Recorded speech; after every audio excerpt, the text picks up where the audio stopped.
bah, fidèles téléspectateurs, nabiso et auditeurs, il y a le rendez-vous des auditeurs, les lots, Zabongo, lundi 22 juin 2020. Merci beaucoup pour la fidélité Nabino. Actualité, ils ont belé, bah, question, ils ont belé, kasi les lots, mettre solo, il y a 2 points.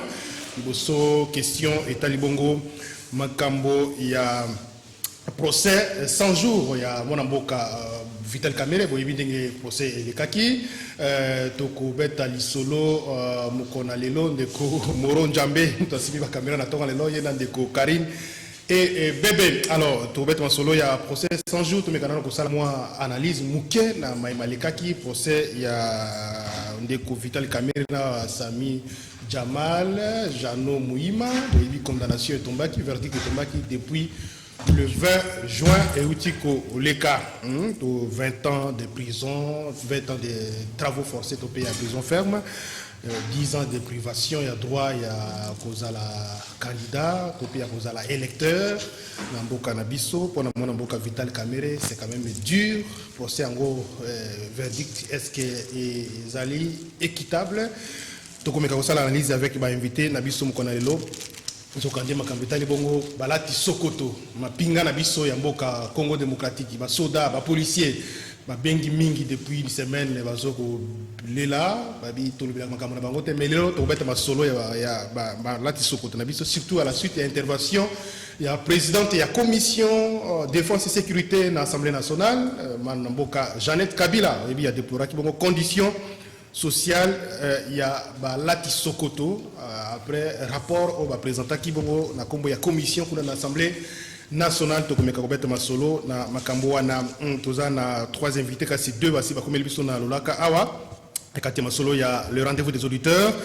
Mwana mboka Paulin Mbumba azali communicateur, il y a parti babengi l'Union de républicains UR na Bokuse. Parti et quand même dans Mwanamboka Norbert Luyeye. Mwanamboka Paulin Mbumba Mbote. Mbote ndeko medal. Solo boni Norbert Luyeye mikolo belé azomona na terre. Oui, ndeko Norbert Luyeye azali na kanisi congolais nyonso ayebi ke Mwanamboka Norbert Luyeye ko uta na ena baboloko nyonso ya ville province de Kinshasa pendant 2 ans. À salaki conférence de presse ko loba été esengeli akende mobembo na niveau ya États-Unis kuna azalaki na rendez-vous na médecin traitant na ye. Et à Kendaki pour une raison sanitaire. Et cela n'empêche pas qu'en tant qu'acteur politique, à Koka, Kosala, Moussala Oyo, Amesana Kosala. Le parti existait toujours. Pardon? Le parti existait. Oui, le parti existe et raison pour laquelle notre présence. Merci beaucoup, Ndeko Paulin Mbouma. Première participation dans les rendez-vous des auditeurs. Deuxième invité, Nabiso, na Tongana Lezali Bongo, Maître Nico Maingele, Yazali. Habitué à l'émission Oyo Boyebi Malamu, Azabu Sumuta représenté, Maître Nico Mbote.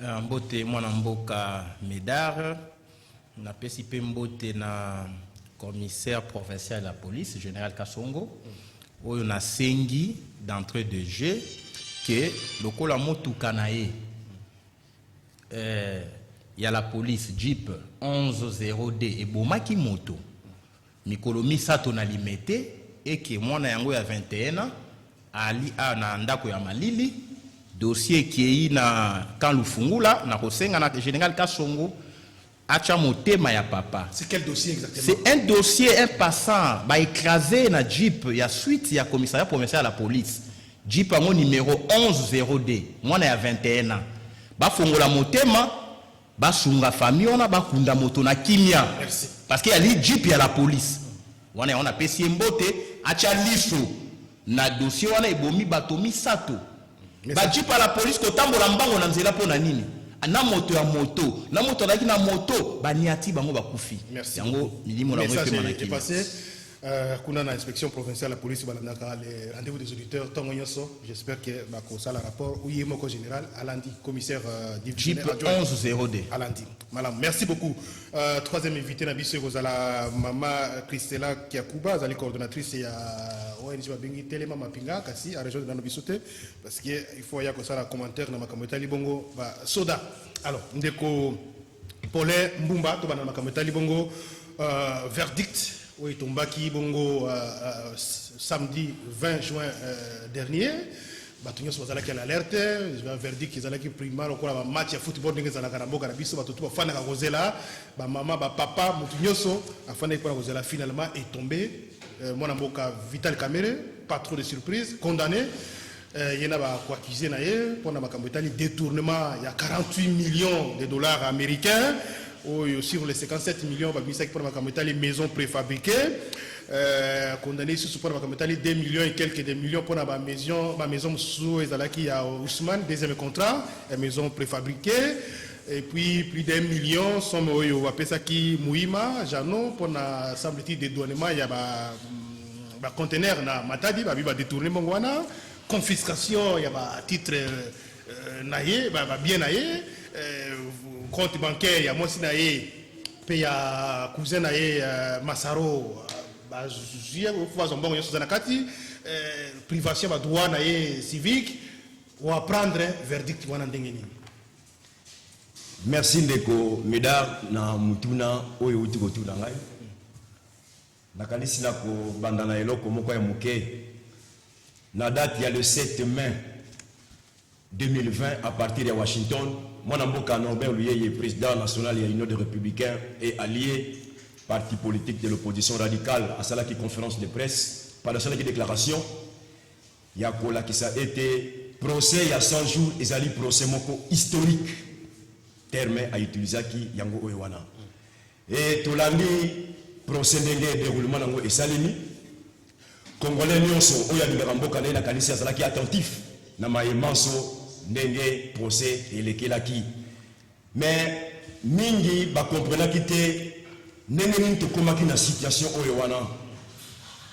Makanisi, c'était au mois de février. Tamonde Kochilombo a Salaki tourné Yabaso de Mouton dans la ville province de Kinshasa. Toujours dans le programme à 100 jours. A constaté qu'il y a faille. Et parmi les failles, la même semaine, à l'objet était, et c'est le conseil des ministres, quand le conseil des ministres a proposé, et c'est audit, et qu'on va salema pour la makambetali programme il y a 100 jours au Yowana. Or, nous na balabala et bandali ko le déjà que non ba yibi mbongo ba escroquer population ba sali boy ba yebi banzembo to landa ki bisonos na bilili surtout na chaîne na bino ya CCTV et Ralik to landa ki et Ndeko Tshilombo a proposé ba ça audit mais ba ya FCC na kati ya conseil des ministres il y a même semaine Balobi pas question. Il y a pour ça la audit parce que jusqu'à preuve du contraire. Vous avez le conseil des ministres. Jusqu'à preuve du contraire, tout ça n'a résultat. Il y a enquête où il y a l'IGF, inspecteur général des finances, à ça là qui était parce que les Congolais a promis qu'à Congolais que justice est pour ça la Moussa Nango, FCC Baseli, Bamona qui a voté. Le Congolais est comme un nouveau et c'est justice token de Malamoko pour saisir les cours et tribunaux. Ndenge Kotunda ya Kasende a saisi ça qui balamoko les juridictions compétentes pour la il y a 100 jours. Alors, quand Basali et Loko parce que la politique du gouvernement est définie le chef du gouvernement qui est le Premier ministre, selon l'article 91 de la Constitution.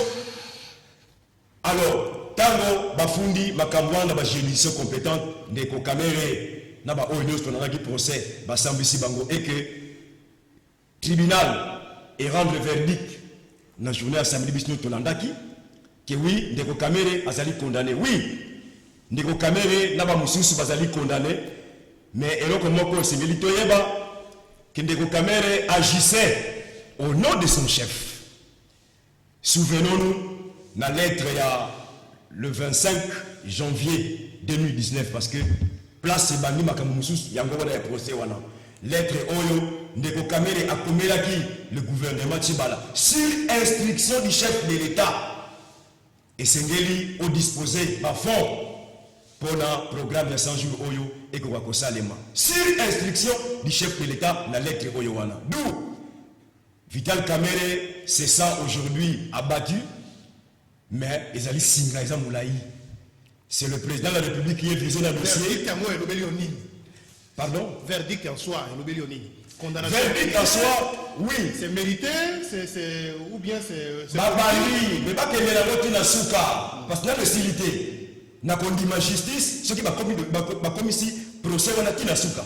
Posez on a katikati. Pour la samba ya dossier de samba mi, quand est-ce que peine ou va pési condamnation, makambo va prononcer, ça répond. Oui, peine on va prononcer, c'est suivant les textes juridiques de notre pays. Merci. Il y a pas pési peine parce que la kanisa qui chaque peine, ils ont un article nango nakati ya mibeko ya mboka. Alors, peine on ou soit dossier ou procès on a Congolais nyonso tozala na katikati na mesité parce que bato vital caméra baké à l'appel ne singa eza mulayi susi na biso ne ba komisa dossier oyo to procès oyo tina suka ba établir ba responsabilité de tout et chacun pour la bino pour na yo procès comme na suka te eza na zela na le comme na suka te. Merci maître Nico Maingeli lecture na yo eza nini comme congolais citoyen congolais verdict tomaki samedi. Merci beaucoup. Oebi na lopoto balobaka ke le traître qui trahit, trahira, demeurera traître et finira par être trahi. Donc, synthèse résumée, tout est parti de Geval. Ce qui, M. Kamer et M. Félix va retirer la signature, mais Félix a comme président, mais le P. Kamer a comme directeur de cabinet, mais le P. Genève, mais le P. Proso et Salemité. Procès où il a qu'ici que mbongo ya ba congolais ba ko gérer yango loko la boutique privée en violation à l'OFIP, loi relative aux finances publiques, en violation à loi relative au marché public, en violation à chaîne à dépenses. Donc procès oyo abusivement appelé procès 100 jours. Sur le plan sémantique, ce n'est pas le procès 100 jours. Ba olinga ba zoba peuple. Et ali procès à maison préfabriquée. Parce que le procès, on est au samedi, ça m'a camboné sur la 100 jours. Et ça, au ben aspect, maison préfabriquée.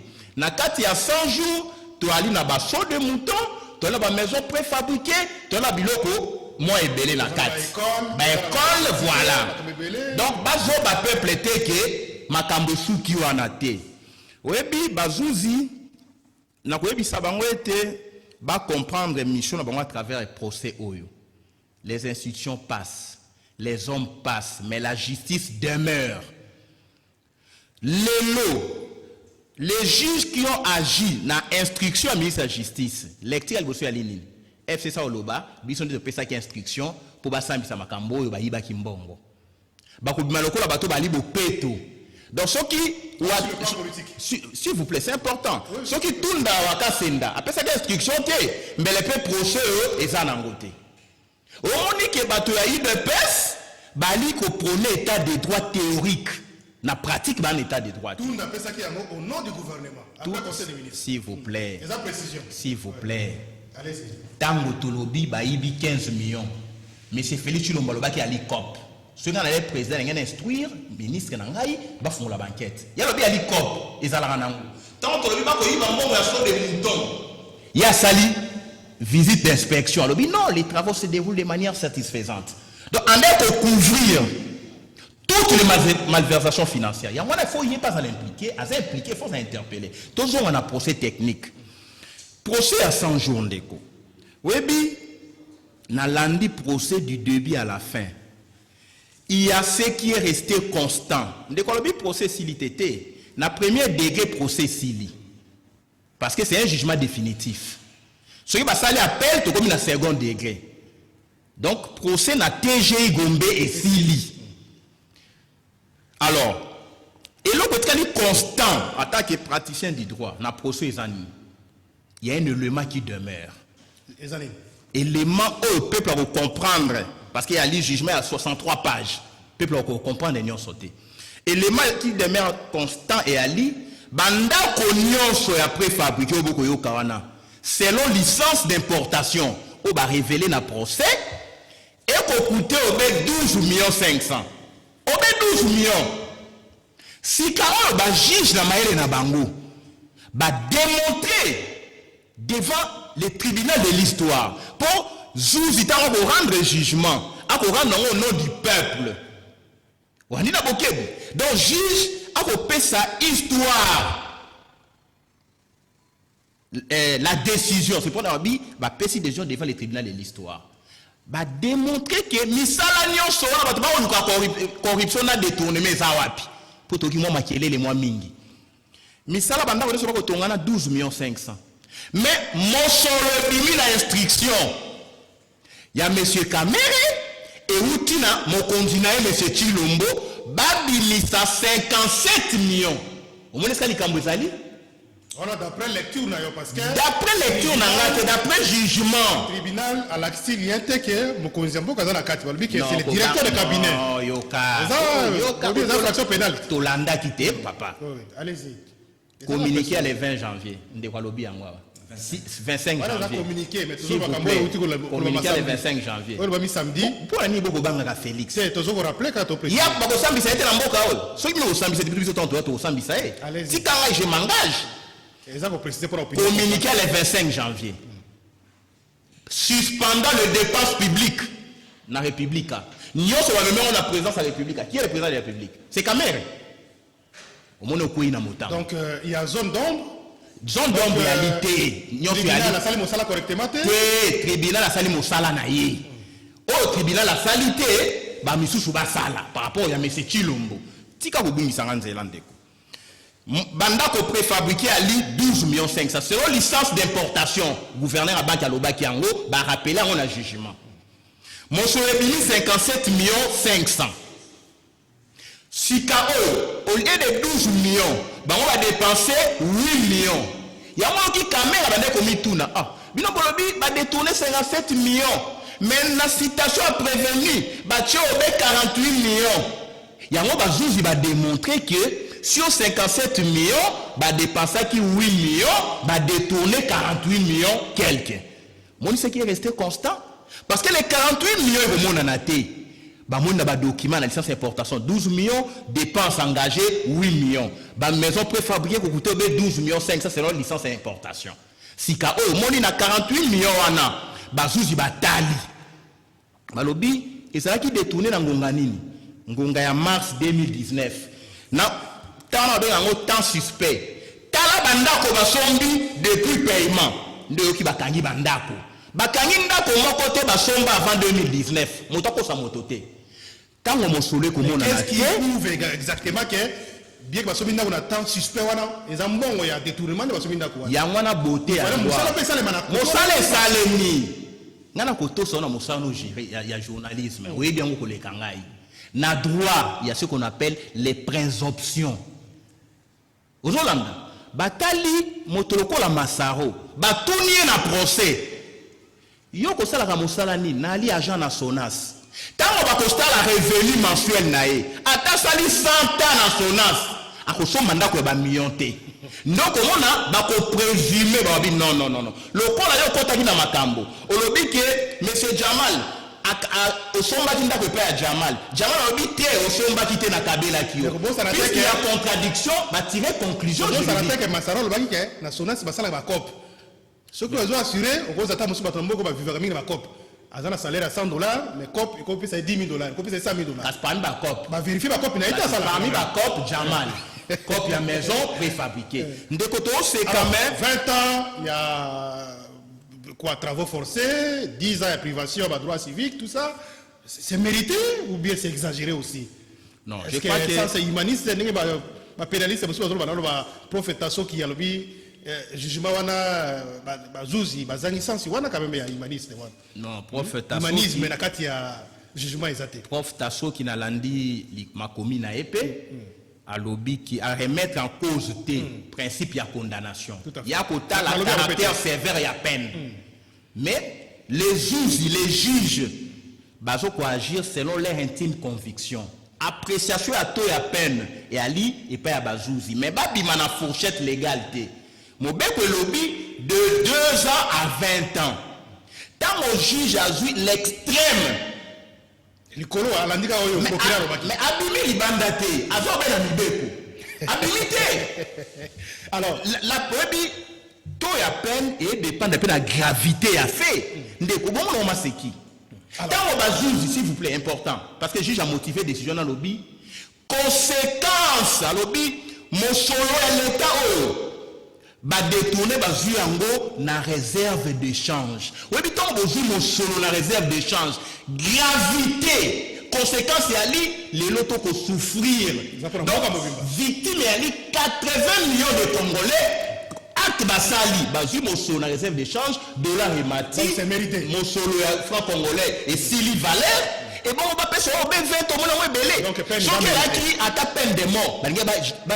Bah, rendre peine de mort. Mais le coup, les gens à 20 ans à travaux forcés. Les juges sont gentils. C'est vrai que au B, 20 ans suivant, tout il y a gravité, il y a fait. Dès Nico Maïngel, c'est vrai, vous avez la liberté, on peut ça point de vue. Moi, ma bé, moi, on appelle la sincérité. La carte, il y a jugement, moi, quand même, moi. Tout ça, moi, zone d'ombre, les amouquets, moi, lumière, monalité. Est-ce que vous relevez ma bloc en tout est parfait. L'œuvre humaine, ils ont la parfaite. Ce qui est imperfection, ils vont prévoir double degré de juridiction. Au quoi na premier degré, qui est dans la deuxième degré, on a qui s'appelle imperfection. On a que juger jugement. Merci. Et il y a quelqu'un moto, mon bec pour acheter pour sambi sa jugement et aller cours d'appel. Bato ya kamere bala qui s'appelle imperfection, bah défaut, bah justifier soit réduction à peine, soit effacement à peine, la degré à peine. Est-ce que c'est possible parce que babi bakangi biloko ya oyo so sumama ki na période wana période suspecte wana ya des détournements ya mbongo mais biloko ngo ezala kombo ya mwasi. Ezala kombo ya Masaro. Hein? Mwasi particulièrement azali parmi bato bakangamite ayaki na lokola qui témoin sur qui renseigne tout ça apprécié à qui est-ce que c'est possible que sambisa bato okanga saisir bloc à moto oyo aza impliqué directement impliqué dans la société. Oui, juridiquement c'est possible. C'est possible puisque l'infraction à détournement balobi tous les biens produits de l'infraction et au kangama yo lobi était est-ce qu'il y a possible mais il y a un cas de jurisprudence sur le plan international bem baton bakangié ba condamna ka été mais yo kinda kona ya Portugal bakangi ba compte ya banana ya bakangi est-ce que Bemba est condamné et ali Bemba na kaneza ki ba mesure préventive ba mesure conservatoire mais on yo ba condamné ba tali amida sala nini amida fa na JBA to yebi été vraiment yo pe depuis qu'amida ko millionnaire ba tali na compte conjoint o ba ba fongola na banque songolo des millions babi mais mon solo il faut to kanga to ba ewuti wapi batali bandako ba sombi ngai te bazuzi babenga ngo période suspecte donc suspecto temporis est-ce que y a donc période oyo est-ce que mon solo était bungi période oyo moto ali na lien na bato ba gérer qui marché public en dehors ya contrat est-ce que ndeko amida akoki ko attaquer pe justice pour la confiscation ya bloc wana pour la saisie ba mbongo na par exemple par exemple les comptes nangai privé na yebi makambo ya détournement te mbongo nangai na zoaki en sur base ya loko boye donc ko saisir ngo je suis contre à cause saisir justice mais ça doit na puisque c'est bien état menacé à cause soki azali na ba justification à redémontrer tala ndako oyo ngana somba ngo na tango na zali pa ya JB bako tali c'est pe ndako oyo osoma ngo ozana kamere mo solo utaki wapi il faut justifier origine soki to un état ya solo. Ok, quand on a Willeria, au monde va immeuble de 5-10 étages, il faut pas interpeller la bateau, on a même sans injonction. Merci. Yo ça la moussa ni pas ton ganda ko ya 10 niveaux. Oh non, on a ali agent la DGRK. Mais pas au foot ça $50 $200. Au ton ganda ko la million boni. Merci beaucoup. C'est aussi sur le plan de moralité publique, faut interpeller mon toi justifier source il y a richesse naé. Même bateau va gouverneur, ba premier ministre, ba ministre, faut pas justifier la source. Il y a richesse, non c'est ça le courant normal. 2 minutes. Merci. Lecture sur plan politique sikoyo. Parce que moni banda to koti makambo ekomi kaka mo ba querelle kouelana entre bato bazana pouvoir entre zakili boso la muka télémère moko la muka fandi calme azolo ba sous pesate mais tout le monde quoi combat entre bato bazana kati coalition. Sur le plan politique, tout le titre wapi parce que finalement peuple il faut se retrouver. Peuple il faut se retrouver, on a quand même échangé mais quand on a boka amélioration à conditions sociales, mon ami, économie, misale mon ami, etc. Ba université ta rendre bien ba école buena boy. Mais querelle comme ka mbongo keboy 15 millions, 20 millions, 40 millions, 200 millions. Nous sur le plan politique et puis social peuple analyse des années. Merci de Komeda. Na ndenge opesinga lisusu opportunité de répondre à la question de Tuna. Sur le plan social, oui, les dégâts sont allés. Parce que, biso tout ça, quand il y a population mikolonioso, tu y ce qui se passe. La question autour sur le plan politique, na kozonga moi mouké sima. Soki, bayoke la Union des Républicains est alliée avant l'élection et Salema en 2018, mais tu comme une situation oyoté. Parce que l'Union des Républicains avait fait des propositions. Yambo élection en 2018 et Salema. Tout le bas qui était. Tu commis déjà la souka, tu violais déjà la constitution. Moi, tu continues à l'élection et ça parce que selon la constitution, fallait élection et Salema 90 jours avant la fin du mandat du président de la République. Oyo et c'est Salema dans le mois de septembre. Tout le monde bakoti baswa des dialogue pour la reprise ça. Ndeko Kabila bonus il y a 2 ans. Puis organiser l'élection le 30 décembre qui est en violation flagrante de la constitution de la Bisso. Tout le monde qui a bango, bokozonga nanzela. N'était pas comme qui la population là, acteurs politiques, bande de la Bisso et loko wana, bayoke la qui bissoté. Moi la moka Norbert lui était quoi bimi na prison aïe, alobi. Na kozwa engagement et reputa la bande de la moko na kotal ça bango que totika nzela oto zo kolanda lobi et kokute biso cher batu bakokufa passe et kokota to vanda autour d'une table na dialogue politique ici de l'accord cadre d'Addis Abeba parce que la carte dialogue est accord cadre bazo kolobela makambetali réforme ya ba institution bazo kolobela réforme ya armée réforme ya police réforme ya ba service de sécurité réforme pe ya justice bayokela ki bisoté document yango babengi accord cadre d'Addis Abeba. Ceux qui m'ont la kibiso, mais les gens de recommandent la situation au Ywanati. Si ce, le cola, la carte de l'institution, basé sur la proposition et pour ça la thé. Parce qu'il faut la baronne la lâche qui a 2023. Donc, population a qu'à la sentir jusqu'en 2023 pour Alia. Non, c'est qui il y a votre objet et c'est rencontre politique, on va bien dialogue. Ici, l'accord cadre d'Addis Abeba et Kouakosalema. Je vais citer par là. Accord cadre d'Addis Abeba, c'est un traité international au-dessus de nos lois. Selon l'article 215 de la Constitution. Sur ce, le dialogue trouve sa place ou sa raison d'être à partir il y a article 1 de la Constitution. Merci. Voilà des commentaires de notre Koulouba. On a fait sa solution. Quelque part, vous avez député national, il y a opposition, la Mouka a parlé du peuple, c'est là qui déclaration, insister, c'est une confession religieuse, chef de la confession religieuse, poursuivre la consultation, depuis l'année dernière, pour forum politique, il Salema, et une classe politique pour dégager lever option sur les réformes institutionnelles, etc., avant l'élection il y a 2023. Donc, Maître Nico Maïngele, sur le plan politique, il ne suffit pas qu'à critiquer. Il faut penser ça, mais il y a détournement, bon détournement. Il y a un espoir qui est vraiment, quand on a un changement, et comme détournement, corruption, finalement, politiquement, qu'est-ce qu'il faut faire pour que le peuple lobby a se retrouver? Le peuple a se retrouver. Merci, moi, Mboka. Oui, gouvernance, il y a M. Félix Chilombo. On a comparé à une foire internationale à profit. Motona moto ko na danse na ya ko mosondenge alingi. Et là qui s'y était, azala qui préparer na gestion écoloté. Yango wana moni sur le plan politique, peuple a comprendre souffrance na lelo et ali en préparation politique ya monsieur Chilombo na batone ya diaspora meme la biso awa. Po a moni bazuzi ba ko sambisa ba politicien.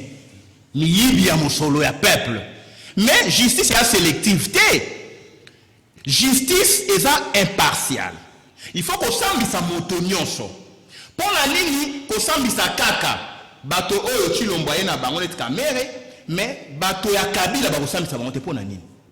Il faut pas sambisa bato a dossier à 200 millions na Jekamine pour justice ndé et ko zong sa na nzela. Peut-être na ba politique on va préviter. Ndeko, il faut to tika justice oyo azo agir sous pression et sur injonction simplement.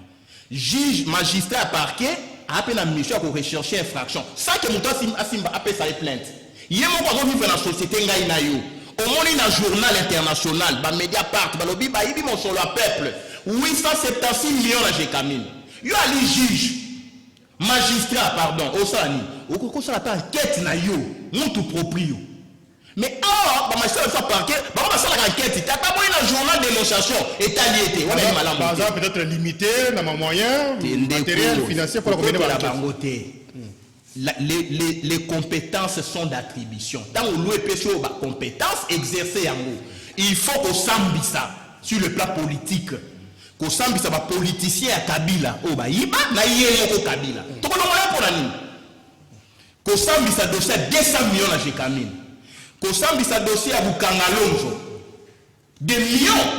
Kosambi sa dossier à Gopas. Tala moto à Gopas. Quand tu fais non, mais c'est Chilombo a préparé. Ici politique, si quoi. Mais politique, il y a un mot de bâtir.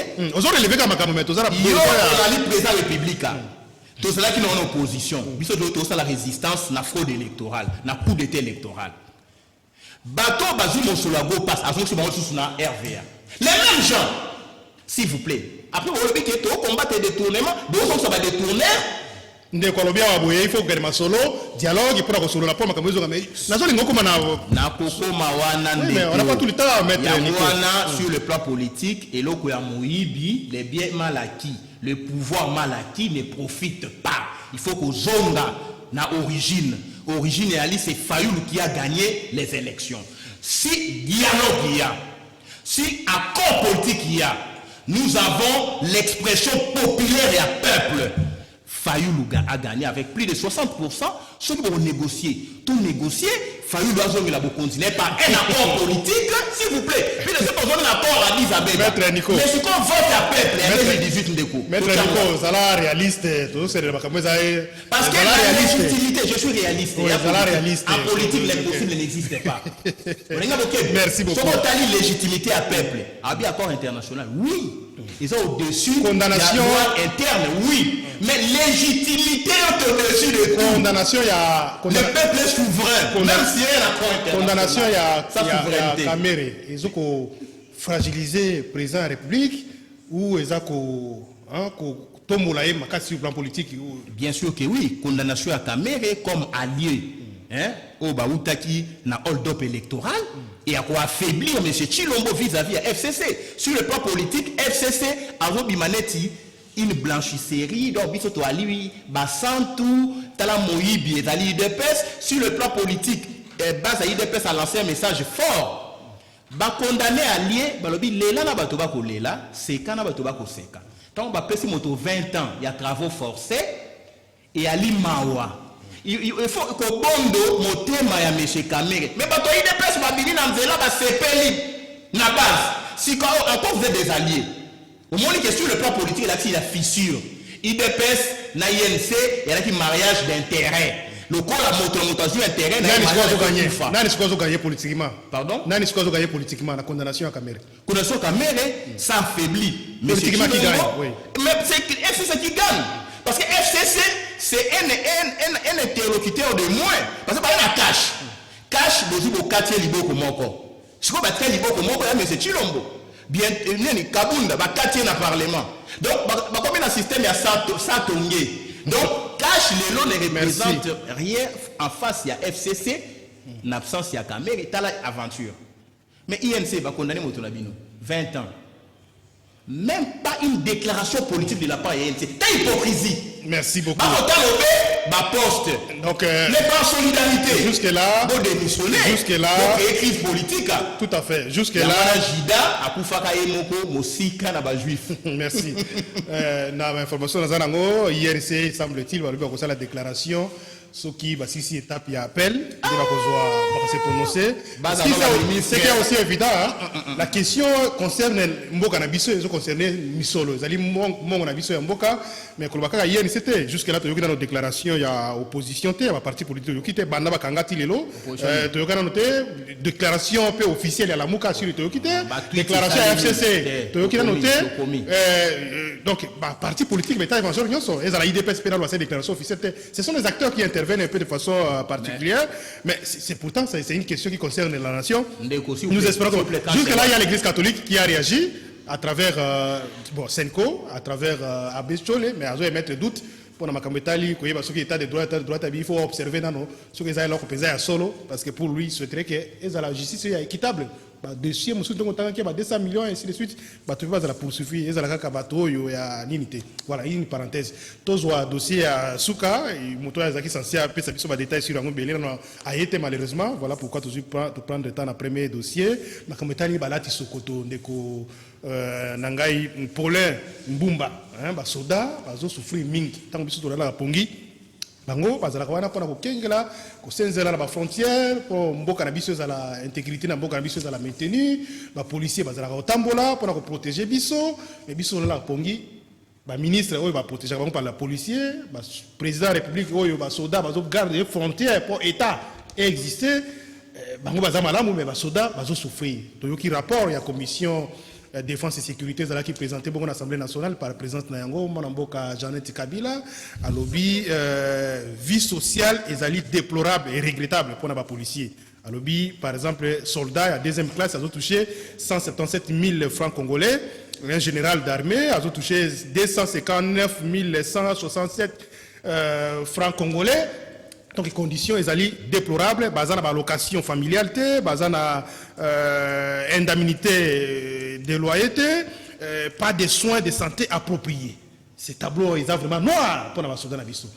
Merci Neko Meda. 2 minutes. Na bosola mamuke na aucun appel. Ba propos ya ndeko nanga mayengele que j'aime bien. Auti koloba eke na dialogue oui, il faut pas tenir compte ya souveraineté au peuple congolais afotaki ndeko Martin. Mais et là comment que c'est lui ayeba ma pona myango et salemaki quand en violation de la constitution et puis il y a comment il y a eu hold-up électoral à sa juriste ayebi que la fraude corrompt les mœurs. Nous sommes ayebi très bien. Pouvons-nous revendiquer la victoire dans une élection organisée en violation de la constitution? Et puis quand on va proposer il y a eu courage des urnes, il y a eu ceci, il y a eu cela, des élections chaotiques. Aux autres, on revendique l'élection où il y a une délai constitutionnalité. Non. UR à lobby, le temps, il y a que sa population et c'est là qui. Le Cola Union des Républicains, parti politique de l'opposition radicale et leurs alliés, le lobby était dialogue, il y a accord cadre. D'abord, il va participer à je vais citer, je profite aussi de minutes que vous avez volé. Je vais citer. Qui a volé vos minutes? Les participants au dialogue, on a connu les membres qui sont dans les institutions, l'Union des Républicains, parti politique de l'opposition radicale, et puis tous les groupes armés, y compris société civile, la plateforme Oyo, la outil qu'on cité à donc dialogue accord cadre ndeko mayengele a outil qu'on boiter les pas. Merci, on a compris. Toyena et loko condition ya basoda. Commission ya basoda. Forces armées de sécurité na biso. Eza soni na mboka na biso. Après 18 ans, il y a rien. Les noms de l'État, il y a basoda, que conditions de vie, il y a basoda, les noms de l'État, non. Tant que réforme, il y a armée, il y a police, il y a service de sécurité, et que ça alimenté, parce que jusqu'à preuve du contraire, et ça toujours dans la bouche de Joseph Kabila. C'est Kabila qui détient toujours le pouvoir là-bas.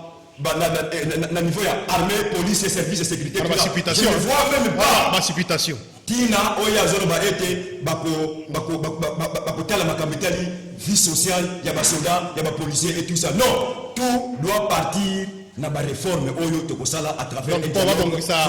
Pas bon ça condition ba soldats, il faut dialogue. Il faut dialogue. Il y a encore un budget va pour reporter. Pour le moment, à Basali, va tomber na carte de départ. Donc ça on va le côté. D'où le dialogue politique, il était l'accord cadre d'Addis Abeba, ça fait indispensable le moment où Maître Nico Maengele, 2 minutes na yope commenter pour ma commentaire.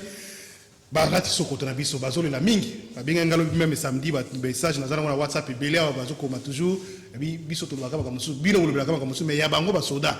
Ça tombe bien qu'il y a un rapport, il y a commission de défense et sécurité présenté à l'Assemblée nationale, va arriver même chose. On a li mwana ya soda. Na ko défendre be droit ya ba papa na ngai. Oui, que Pendant qu'on a membre soda 30 secondes de quoi lobby au cours revendiquer l'élection là où il y a eu hold-up électoral, fausse omnia corrupte, la fraude corrompt tout. Mais quand est-ce qu'il y a fraude? Ici, il y a eu détournement d'un vote. Tant au lobby ndeko, faillu la longue va proclamer fraude et bandit à niveau de proclamation. Donc vous avez d'abord volonté à peuple ou va détourner, va proclamer motomosusu. Ce qu'on revendiquer volonté à peuple initial, heureusement on a fraude. Heureusement on a volonté souveraine, il y a peuple et clean. Donc ici on ne revendique pas, la fraude est là. Donc on ne peut pas revendiquer ce qui est là. Donc on revendique l'état initial avant fraude. Parce que tant que Cardinal Le Monsé Mwaloba qui était, il suffisait que M. Félix Antoine Chilombo m'a défaite naïe. En dehors on va fraude pour Kabylie Kouya. Tant qu'on a lobby le fait qu'on proclame M. Chilombo et il y a un mensonge spectaculaire. Tout comme une phase qui va détourner votre peuple. Donc, vous comprenez que quand on a revendiqué fraude, mais on a revendiqué vérité des urnes. Pour les soldats, les soldats ndeko, oui, monsieur, madame Jeannette, ali moto ko pesa ka bato kanda. Soko moni kaka bili ya lobi likambo, il faut pesa bato kanda. Lobi wana loba ki ete ngai Jeannette na sala service militaire na Tanzania. Kaka ye moto loba ki ete na Congo to na 5 langues nationales. Donc tant ya ko bimaka objectif ali atombo ki sabato. Koloba lelo après 18 ans de reine. Que soldat ali mal payé. C'est une insulte na militaire. Oh bango bakuta ki na $100 na soldat de rang. Moussa Koufi. Bato bakosa marqué Kabila Joseph a succédé à Mobutu te. Il y a eu un président intermédiaire, Moussa. On a dit qu'il déjà soldat de rang, soldat à Molongo, na $100. Banani babomi et là wana. C'est M. Kabila. Nan de connaît Jeannette. Les lois encore donné de leçons parce que balingi ba tombo qui sa soldat na armée. Donc la déclaration sont de nature à inciter les militaires à la mutinerie. S'il vous plaît, c'est sérieux. Parce que il faut une relation pour tous se comprendre. Il faut qu'on revienne dans le contexte. Jeannette Kabila a présenté un rapport, il y a commission défense et sécurité. Donc, il y a un rapport, Jeannette Kabila, la présidente, a présenté un rapport de défense et sécurité. Il faut tout ça quand même mis au point. Et donc, est-ce que ceux qui, pendant 18 ans, un député, le comme Lambert Mende, Obé Minako et les autres, qui pendant 18 ans, les députés parlementaires, ils ont défendre les droits de la population, qu'on déplorer cette société parce qu'ils ont travaillé avec les régimes passés. Non, comme les parlementaires, ils ne peuvent pas jouer leur rôle de Bango. Ndeko Kolongolé na makamboté. Oui, tout fan à Kinshasa. Jeannette d'abord Azalinani, présidente de la commission défense. Bonjour, commission défense, il y a République. S'il vous plaît, Ndeko. Il a sécurité, c'est sérieux. Commission défense, les secrets défense. C'est vous pouvez Yango Jeannette. Merci. Si quand on a un non mécanicien commission défense, il y a le président de la commission défense. Est-ce que il y a un rôle? Il y a Jeannette, Pénépéné, M. Kabila, Ngonganyo sur Kabila là de compte. Maintenant, on va gagner dada. Merci. 30 secondes, aujourd'hui, on va le la 30 secondes. Oui. Maintenant, on va gagner dada. Moto Kabila, maintenant, il y a un koleka. Ils allaient Jeannette. Si on a un conseil, il y a un de président pour la situation militaire. Peut-être qu'il y a une réalité militaire. Donc, c'est quoi gérer commission à découvrir. Merci beaucoup. Merci. L'ata casque. S'il vous plaît, s'il vous plaît. Le monde que vous occupez, il y a un recensement. Merci. Merci beaucoup. Malheureusement, nous sommes censés apporter des éléments de Christella qui a coupé mais a commis retard Makassi, donc je suis désolé parce qu'il faut que je m'appelle, mais à cause que les capitaines si possible à côté de puisque une minute ma comité libre soda parce que au qui version ma PCA comme ça tu vois une na deuxième partie émission à 10h30 en tout cas bolimbi sabiso ba ndeko na biso balandi to comme na air na bino appel mais encore retard Makassi na réalisation surtout ndeko Christella moi si a retard Makassi ndeko Christella Mbote. On a d'habitude de répondre à l'invitation, mais les lots, Pongi.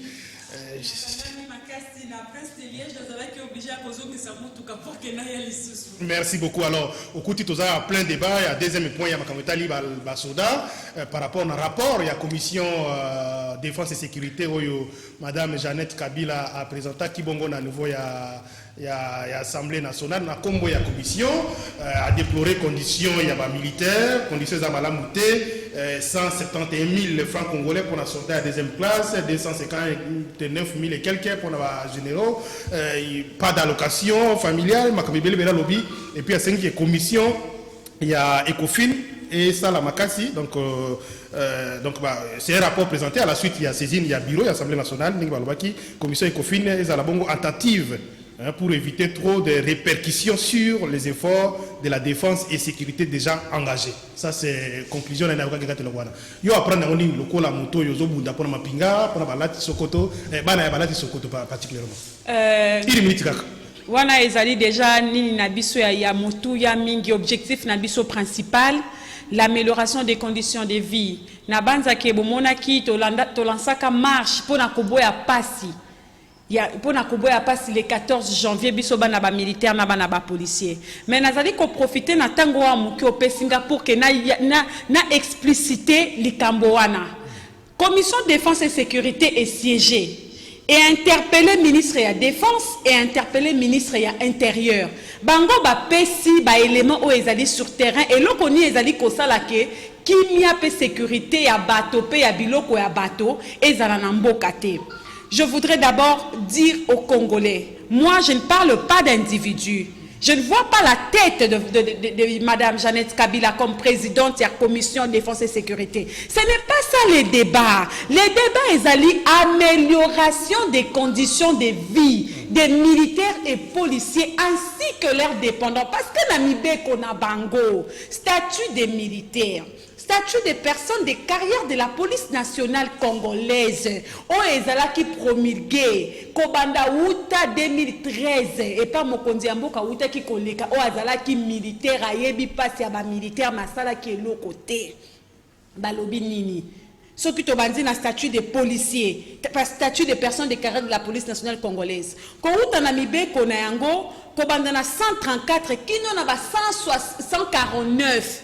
Et si Kabazali kopé ça avantage non seulement na policier yemoko mais na moto nyonso tout comme nkoloba mwasi mwana o bango babenga ka dépendant ya policier, allocation familiale, complément alimentaire, hébergement avec conditions humaines, pas inhumaine otomona kabavanda kana batodi na batol bazali ko kabolanda kumoko 4 familles 3 familles T.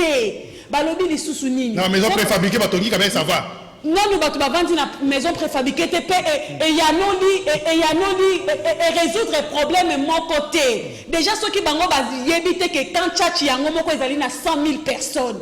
100 000 personnes, à 4 à 100 000 personnes, la jeunesse est représentée à 60%. Yengi ko ba mwana ya militaire ou avanda kakuna mwana garde républicaine na kokaki ko zwa mbongo pour na ba maison préfabriquée wana.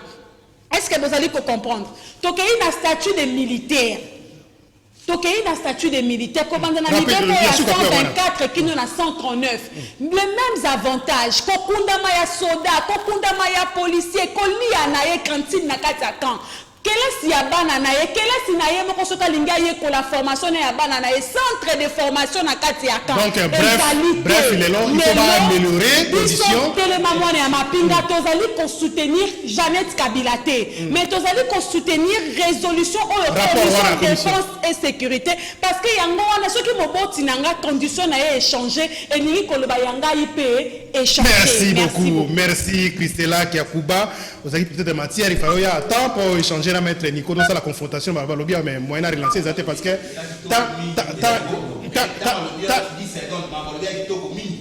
Jeannette a dit que mon solo a costé la nuit sur la réalité. A costé la discours populiste. Jeannette. Ceux qui m'ont solo, il y a bongi sa condition, il y a vie à militaire et à policier. Merci. Merci. Merci. Tout l'appel, Nazela Senga. Christella, merci. Allô, bonjour. Allô, bonjour. Alors, c'est David à partir en Galema. Oui, d'accord, David à partir en Galema. Oui, à ce côté d'abord, Makamba Janine, oui, piton de machine à réserve à tout chaque. C'est-à-dire, les lots sont aussi des pesants de $100. C'est pourquoi on a raison que ma fille qui n'a caisse. Mais caméra a des numéros. Nominateur commun et dans des délais. Pour une de Wakanga, n'a pas fonctionnel. Parce que la café mathématique, le service au tal de racine principale. C'est le chef. Bakangi quand même pour l'instruction. Mais il y a plein d'autres instructions. C'est-à-dire les hommes de politique, ils ont fait des juges. Ce qui n'est pas des droits, il faut y aller dans la balance parce que c'est illégal. Il n'est pas constitutionnel le 100 jours. C'est pour faire santé financière au détriment du Congolais. Au moins, c'est des familles quand même. Il faut continuer à se saisir. Il faut pas sanctionner quand même. Merci. Parce que chacun a aux interdits. Merci. Oui. Merci Ndeko David. 082 33 33 749. Allô, bonjour.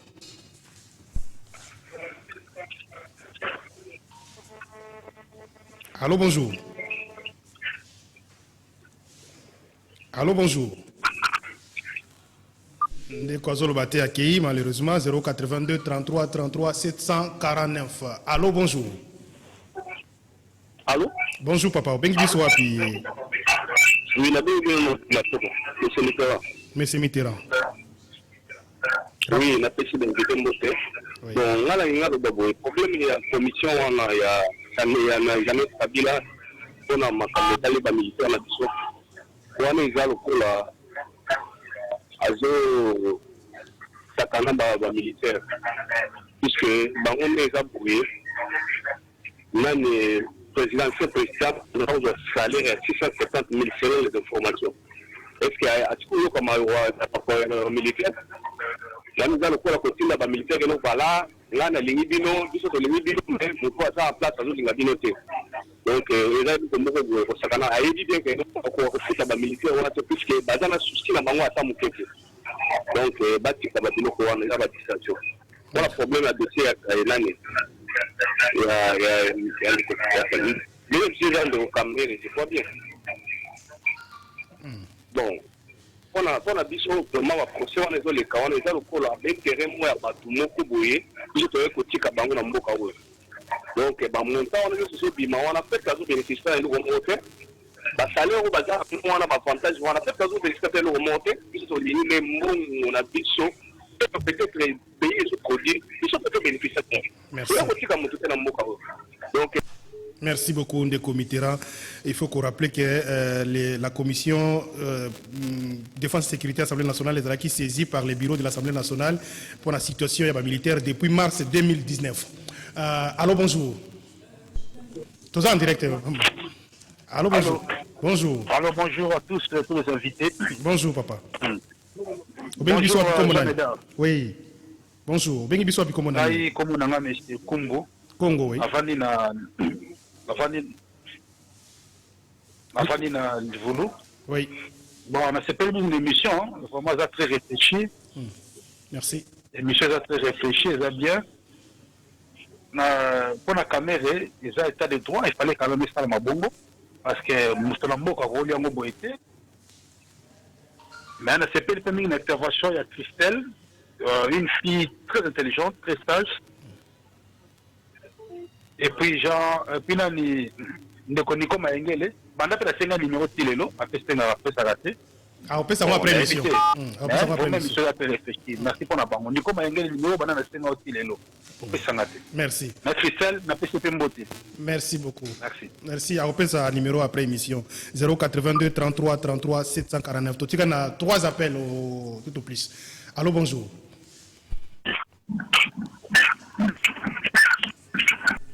Ndeko Bengi Bakei, sur le côté des gens standard qui sont volume à radio ou à télévision. Allô, bonjour.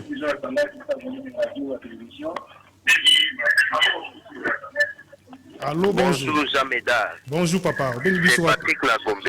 Patrick Nagombe. Oui.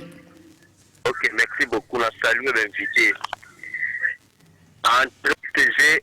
En tout cas, na yoki kanda makasi pona makambo honorable Janet Kabila lobi on est à blaguer vraiment la biche population et le militaire il y a qui peut que plaque mon côté commission GT Comment expliquer un Lango Bazalaki Wana? C'est eux qui géraient tout.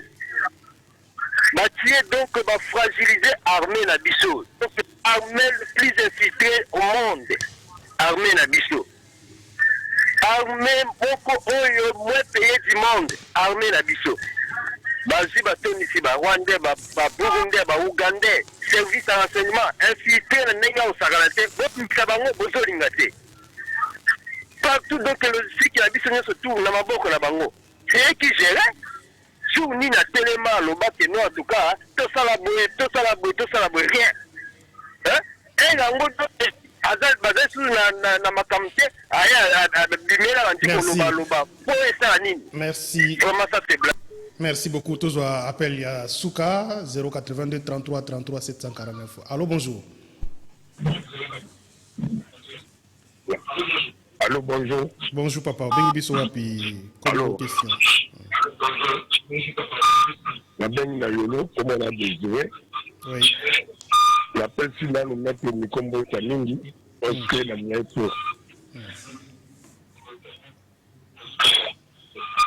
est et préoccupation dans les abonnés.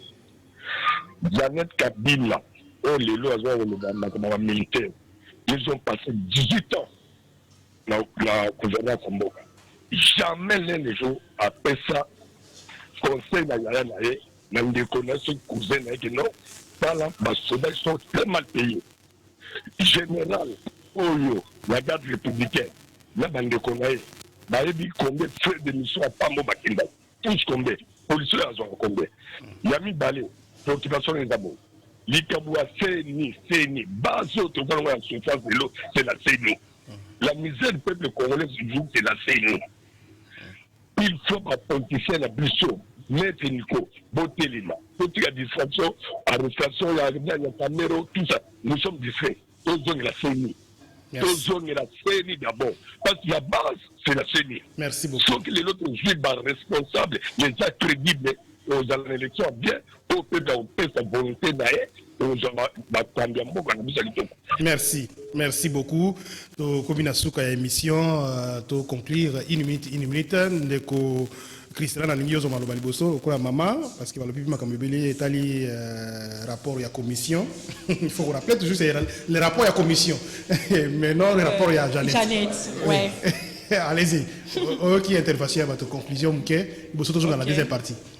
Conclusion nangai atana ye na retard. Conclusion nangai ezali boye. Commission défense et sécurité ezui makambo na libanda te et le koti makambo te. Makambo bango balobi eza makambo e komami na mikanda. Eza nouveauté te ici le bama plusieurs fois dans rapport et attention te. Loi makambo bango bazoloba eza na kati ya ba loi o ezalaki déjà promulguée depuis 2013.